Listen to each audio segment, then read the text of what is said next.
পোশাকে আমার আবু সাঈদের রক্ত লেগে আছে। ওই পোশাক দেখলে কেন যেন আমাদের মুখটা ঝাঁঝরা হয়ে যায়।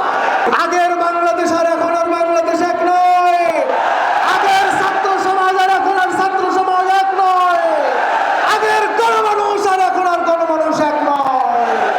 আপনারা স্রোত দেখেছেন, ঢেউ দেখেছেন, মনে রাখবেন আবার যদি কোনো অপশক্তি সামান্যতম সাহস করেন, এই জনগণ, এই ছাত্র জনজমায়েত, এই ছাত্র সমাজ, জনসমাজ, পীর সাহেব চরমোনাইয়ের নেতৃত্বে যেই ঢেউ উঠবে, আপনারা কিন্তু হাসিনা পালাইছে, আপনারা পালানোর জায়গা পাবেন না। 1971 সালের স্বাধীনতা যুদ্ধ এবং আমাদের বিজয় ছিল 1 সাগর রক্তের বিনিময়।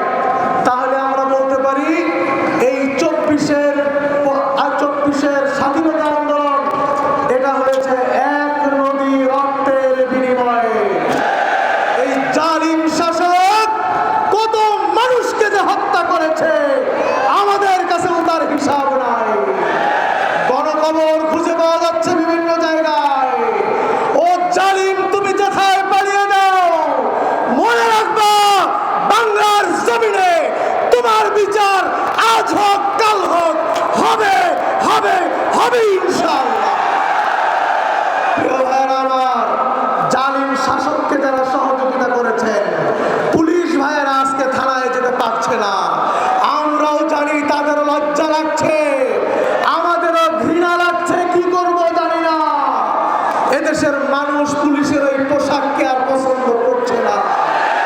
আমরা বর্তমান কেয়ারটেকার গভর্নমেন্টকে বলতে চাই, ওই পোশাক দেখলে কেন যেন আমাদের ঘৃণা লাগে। প্রয়োজনে ওই পোশাক পরিবর্তন করে। ওই পোশাকে আমার আবু সাঈদের রক্ত লেগে আছে। ওই পোশাক দেখলে কেন যেন আমাদের মুখটা ঝাঁঝরা হয়ে যায়। প্রয়োজনে পোশাক পরিবর্তন করেন। আর যারা সেদিন আমার ভাইদেরকে গুলি করেছে, এ সকল পুলিশ ভাইরা করেছে, আপনারা চাকরিতে আপনাদের জয়েন করা দরকার নাই, পালিয়ে যান আপনারা। আপনাদেরকে আমরা দেখতে চাই না। সরকারকে বলবো প্রয়োজন নতুন লোক নিয়োগ দেন, যারা দেশপ্রেমিক, দেশের মানুষের প্রতি তাদের দায়বদ্ধতা আছে, ভালোবাসা আছে, তাদেরকে নিয়োগ দেন। আমাদের বিগত জালিম স্বৈরাচার আমাদের অর্থনীতি শেষ করে দিয়ে গেছে, বাজার ব্যবস্থা শেষ করে দিয়েছে, পরিবহন সেক্টর শেষ করে দিয়েছে, মানবাধিকার শেষ করে দিয়েছে, নির্বাচন ব্যবস্থা শেষ করে দিয়েছে। আপনাদের কাছে আমাদের অনেক প্রত্যাশা, আমাদের শিক্ষা ধ্বংস করে দিয়ে গিয়েছে। আপনাদের কাছে ছাত্র সমাজের, গণমানুষের প্রত্যাশা অনতিবিলম্বে আপনারা দ্রুত সময়ের মধ্যে এটার একটি সুন্দর পরিবেশ তৈরি করেন। মানুষের প্রত্যাশাকে, আবেগ এবং ভালোবাসাকে কাজে লাগিয়ে একটি সুন্দর রাষ্ট্র গঠনের জন্য একটি পথ নিদর্শন করেন, নির্দেশ করেন এবং সেই পথে অগ্রসর হওয়ার জন্য চেষ্টা করুন। আমাদের দৃঢ় বিশ্বাস এদেশের গণমানুষ আপনাদের সাথে থাকবে।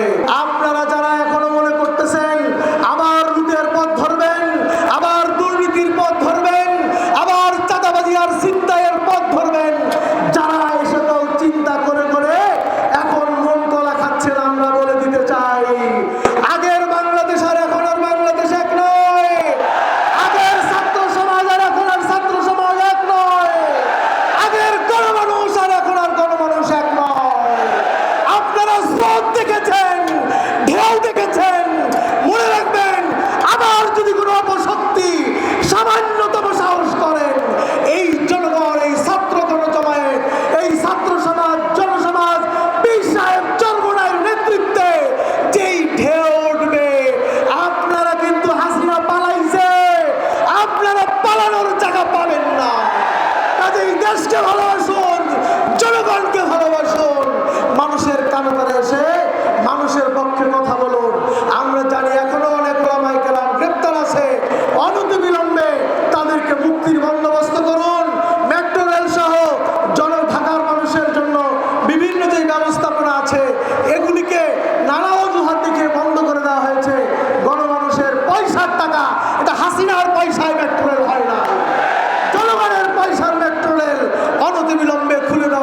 সত্য, বস্তুনিষ্ঠ ও নিরপেক্ষ দৈনিক জনবাণী।